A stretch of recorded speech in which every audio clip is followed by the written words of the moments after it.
तो एपिसोड की शुरुआत गैन्या से होती है जिसके हाथ में डीमन का सर होता है। तभी यूरागी अपनी कटी गर्दन हाथ में पकड़कर कहता है, ये किस तरह का अटैक था? मैं अपनी गर्दन को अपने शरीर से जोड़ क्यों नहीं पा रहा हूँ? फिर तांजीरो कहता है, क्या सच में मेरा अटैक काम कर गया? यूरागी कहता है, मैं बहुत जल रहा हूँ, मुझे दर्द हो रहा है। तो सेकिरो कहता है, चुप हो जाओ तुम बेशरम, तुम धीरे धीरे रीजनरेट हो जाओगे। फिर तांजीरो कहता है, मुझे नहीं पता गैन्या को क्या हो गया है, पर मुझे पता है गैन्या ने भी डीमन का सर काटा था। फिर वो सोचता है कि मुझे तो लगा था चारों सर काटने के बाद ये डीमन भी मर जाएगा जैसे ग्यूटारो और उसकी बहन मरी थी। क्या इस डीमन को किसी भी तरह मार पाना असंभव तो नहीं है? ये सोचने के बाद तेंजिरो नेजुको को घर के मलबे से बाहर निकालता है। फिर तेंजिरो नेजुको का गले लगाकर सोचता है कि कुछ तो तरीका होगा इस डीमन को ख़त्म करने का, कोई ना कोई वीक पॉइंट तो होगा। तभी तेंजिरो को अचानक से एहसास होता है कि ये 4 बॉडी वाला नहीं 5 बॉडी वाला डीमन है। इसकी 5th बॉडी भी है जो यहाँ मौजूद नहीं है, मुझे उसे ढूंढना होगा। तभी गैन्या तेंजिरो का गला पकड़ लेता है और कहता है, मैं अकेले ही अपर रैंक को हराऊंगा। तुम्हारे अकेले की ताकत से अपर रैंक 6 नहीं मरा है। यही वजह है जिसके कारण तुम हाशिरा नहीं बने हो। तुमसे पहले मैं हाशिरा बनूंगा। तेंजिरो पूछता है, गैन्या तुमको क्या हो गया है? तुम्हारी लार टपक रही है, तुम मेरा गला क्यों दबा रहे हो? तेंजिरो कहता है, यहाँ एक 5th डीमन भी है, मैं उसे ढूंढूंगा, क्या तुम मुझे थोड़ा टाइम दे सकते हो?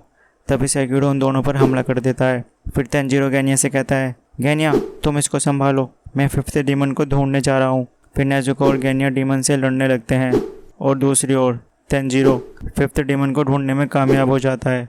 5th डीमन जंगल में डरा हुआ बैठा होता है और रो कर बोलता है, वह मुझे नहीं ढूंढ पाएंगे, वो मुझे नहीं ढूंढ पाएंगे, चारों डीमन बुरे लोगों को हरा देंगे।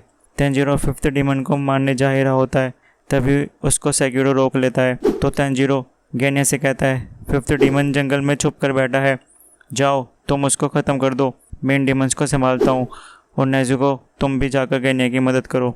तभी नेजुको सेकिरो पर हमला करती है, पर एजेत्सु नेजुको के पेट में तलवार घुसेड़ देता है, जिसे देखकर तेंजिरो घबरा जाता है। फिर अगला सीन आता है जिसमें ग्योको और हाशिरा को दिखाया जाता है। हाशिरा अभी भी ग्योको के वाटर प्रिजन में बंद है। ग्योको कहता है, कितनी भी कोशिश कर लो तुम यहाँ से बाहर नहीं निकल सकते, तुम जल्द ही दम घुटने की वजह से मर जाओगे। किसी को तड़पते हुए देखकर कितना सुकून मिलता है। सीन नेजुको पर शिफ्ट होता है। सेकिरो एजेत्सु से कहता है, लड़की को ख़त्म करो, पर तभी तेंजिरो सेकिरो का हाथ काट देता है। सेकिरो कहता है, ये लड़का पहले से भी ज़्यादा फास्ट हो चुका है, मेरे लॉर्ड ने जितना बताया था ये उससे भी ज़्यादा ताकतवर है।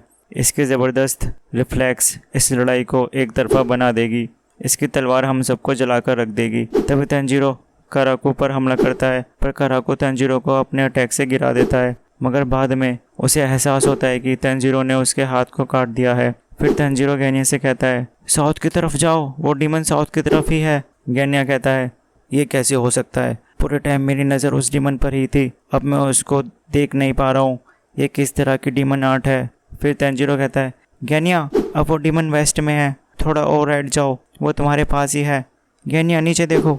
गैन्या नीचे देखता है तो वो डीमन उसके सामने खड़ा होता है, पर उसकी हाइट काफ़ी छोटी होती है, जिसे देखकर गैन्या कहता है, इतना छोटा? और ये बोलकर उस डीमन पर गोली चला देता है, जिससे डरकर वो डीमन भागने लगता है और गैन्या उसके पीछे करते हुए कहता है, इतना छोटा सा डीमन, ये कितना अजीब सा है।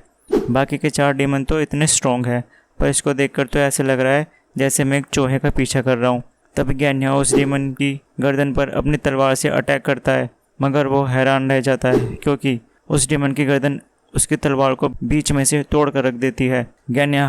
गैन्या हैरान होकर कहता है, मेरा अटैक नाकाम कैसे हो सकता है? यह इम्पॉसिबल है, इसकी गर्दन तो एक उंगली से ही पतली है। ये बोलने के तुरंत बाद गैन्या उस डीमन को शूट कर देता है, मगर उससे भी उस डीमन को कोई नुकसान नहीं पहुंचता। तभी पीछे से सेकिरो गैन्या पर हमला करने आता है, पर गैन्या उस हमले से बचने के लिए काफ़ी स्लो होता है। उस वक्त पर गैन्या को एहसास हो जाता है कि ये मेरा आखिरी वक्त है और मेरी गर्दन अब रीजनरेट भी नहीं हो सकती, मैं अब मारा जाऊंगा। फिर चालू होती है गैन्या की बैक स्टोरी, जिसमें उसका बड़ा भाई दिखता है। गैन्या अपना बचपन याद करते हुए कहता है, मेरी माँ हाइट में बहुत छोटी थी, मुझे उनसे लंबा होने में ज़्यादा वक्त नहीं लगा। वो सुबह से लेकर रात तक लगातार काम करती थी, मैंने उन्हें कभी सोते हुए नहीं देखा। मेरे पापा लंबे और चौड़े थे, पर वो किसी काम के नहीं थे। लोग उनसे काफी नफरत करते थे। किसी ने उन्हें छुरी मारकर मार डाला था। उन्हें वही मिला जो वो डिजर्व करते थे, क्योंकि मेरे पापा हमारी माँ और हमें मारते थे। मेरी माँ शरीर में उनसे काफी छोटी थी, मगर हमें हमारे मॉन्स्टर बाप से बचाने के लिए कभी पीछे नहीं हटी। फिर अगला सीन आता है जिसमें बच्चे सो रहे होते हैं और गैन्या और उसका बड़ा भाई जाग रहे होते हैं। गैन्या अपने भाई से कहता है, माँ को आने में आज काफी लेट हो गया है। तो उसका बड़ा भाई कहता है, तुम ये रुको, मैं देख कर आता हूँ। फिर गैन्या के सभी छोटे भाई बहन जाग जाते हैं और अपनी माँ का इंतजार कर रहे होते हैं। तभी दरवाजे पर कोई आता है और गैन्या के भाई बहन सोचते हैं उनकी माँ ही आई होगी और वह दरवाजा खोलने भागते हैं। पर तभी बाहर खड़ा होता है एक डीमन जो दरवाजा तोड़कर अंदर घुसता है और गैन्या के भाई बहनों को घायल कर देता है। फिर वो डीमन गैन्या पर हमला करने आ रहा होता है, पर उसका बड़ा भाई उसको बचा लेता है। फिर गैन्या अपने भाई बहनों को बचाने के लिए डॉक्टर को बुलाने जाता है और भागते हुए सोच रहा होता है, आखिर वो क्या चीज थी, मेरा भाई किससे लड़ रहा है, पर अभी मुझे मेरे भाई बहनों को बचाने के बारे में सोचना चाहिए। तभी गैन्या को उसका बड़ा भाई दिखता है जो उसकी माँ की लाश के पास खड़ा होता है। ये देखकर गैन्या कहता है, तुमने माँ को क्यों मारा, तुमने ऐसा क्यों किया, तुम एक कातिल हो। तभी सीन प्रेजेंट में शिफ्ट होता है। गैन्या सोच रहा होता है कि मुझे माफ कर दो बड़े भाई, मुझे उस वक्त वो बात नहीं बोलनी चाहिए थी और उस दिन मेरे भाई बहन कोई रिस्पॉन्स नहीं दे रहे थे तो मुझे पता चल गया था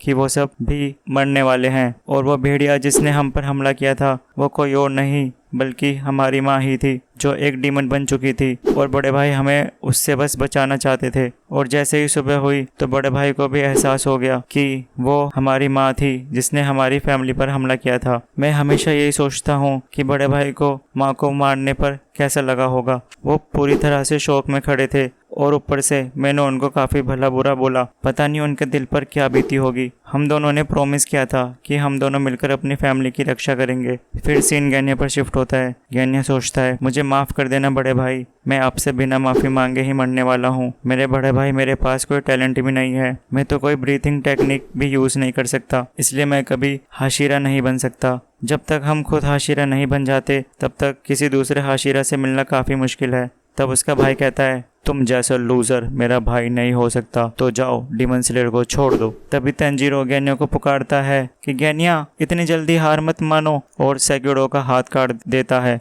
और सेक्यूडो का हाथ काट कर गैन्या को मरने से बचा लेता है और कहता है, फिर से कोशिश करो, उस छोटे डीमन का सिर फिर से काटने की कोशिश करो, अभी हार मत मानो, तुम ये कर सकते हो, मैं तुम्हें बचाऊंगा, तुम उसका सिर काटने पर फोकस करो बस। क्या तुम हाशिरा नहीं बनना चाहते? तभी अजेत्सु पीछे से तंजीरो पर हमला कर देता है, पर गैन्या हमले के बीच में आकर तंजीरो को बचा लेता है। गैन्या की बॉडी पर बहुत से छेद हो जाते हैं। फिर गैन्या कहता है, मैं उसका सिर नहीं काट सकता, तुम ये कर सकते हो, मैं बस अभी के लिए तुम्हें ये करने की परमिशन दे रहा हूँ। फिर तंजीरो उस डीमन को ढूंढने निकल जाता है। तंजीरो को वो छोटा डीमन मिल जाता है। तंजीरो अपने स्वॉर्ड से उस डीमन पर हमला करने जाता है और इसी के साथ ये एपिसोड यहीं खत्म हो जाता है। तो आज का एपिसोड आप सबको कैसे लगा कमेंट करके जरूर बताएं और वीडियो को लाइक और चैनल को सब्सक्राइब जरूर करें। धन्यवाद।